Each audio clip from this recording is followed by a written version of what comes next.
समृद्धि, आप हमें ये बताइए कि जेल नेल एक्सटेंशन कैसे करते हैं, उसका क्या प्रोसेस है, स्टेप बाय स्टेप बताएं।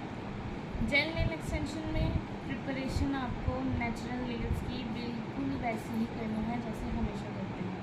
क्यूटिकल ऑयल लगाना है, क्यूटिकल पुश करना है, नेल्स क्लीन करने हैं, क्यूटिकल्स कट करना है। क्लाइंट के नेल्स अगर नेचुरल नेल्स बड़े हैं तो उसे आपको ध्यान से काटना है। ये स्टेप बहुत इंपॉर्टेंट है। क्लाइंट ने नेल पॉलिश लगा रखी है, उसे रिमूव कीजिए। रिमूव करके नेल्स बिल्कुल क्लीन करके उन्हें हार्ड बफ से बफ कीजिए। बफ़ करते वक्त एक बात का ध्यान हमेशा रखिएगा कि बफ़ आपको सिर्फ शाइन रिमूव करने के लिए करना है। बहुत हल्के हाथ से बहुत सॉफ्टली बफ़ करना है ताकि क्लाइंट के नेचुरल नेल्स डैमेज ना हो। फिर सॉफ्ट बफ़ कीजिए। देन आप डी टिप लेंगे। जेल एक्सटेंशंस में हमेशा डी टिप यूज़ होता है। आप डी टिप लेंगे, क्लाइंट के नेल के लेंथ के अकॉर्डिंग, उनके नेल की विड्थ के अकॉर्डिंग टिप मेजर करेंगे। टिप मेजर करने के बाद आप पहले टिप को टर्न करेंगे और देखेंगे कि टिप में जो डी कर्व है वो कितना बड़ा है। हम डी कर्व में ही ग्लू डिपॉजिट करेंगे।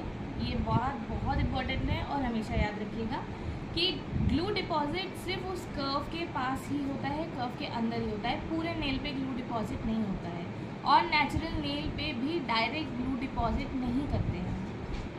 आप ग्लू डिपॉजिट करके एजेस में ग्लू थोड़ा ज़्यादा रहता है क्योंकि ग्लू एजेस में नहीं लगाओगे आप तो एजेस निकलने का डर रहता है। आपने ग्लू लगा दिया, एजेस क्लीन हो गए। अब आप नेल टिप को हमेशा इतने गैप में रखोगे। इस गैप में आपको नेल टिप रखना है।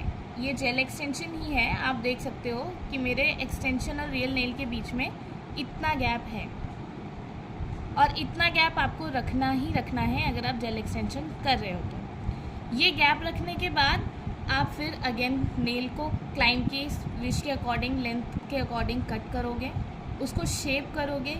फिर आप नेल पे हार्ड बफ चलाओगे, सॉफ्ट बफ चलाओगे and most important thing, nail तुरंत चिपकाने के बाद सब कुछ नहीं करना है। नेल चिपक जाए उसके बाद नेल को 2 मिनट का रेस्ट दीजिए। एक नेल लगाने के बाद आप बाकी नेल्स पे काम कीजिए। जब तक आप 4 को बफ करके टिप लगाओगे तब तक ये नेल नॉर्मल हो जाएगा। अब होता है सबसे बड़ी गलती जो करते हैं हम, वो है नेल पे अगर हाथ चिपक गया तो हम इस तरह उसको खींचते हैं, जो नहीं करना होता है। आपकी स्किन डैमेज होगी, क्लाइंट का नेल खराब होगा। अगर हाथ चिपक गया तो हाथ को हमेशा इस तरह ट्विस्ट कर देते हैं तो वो निकल जाता है, आपका हाथ इजीली छूट जाएगा, क्लाइंट को भी प्रॉब्लम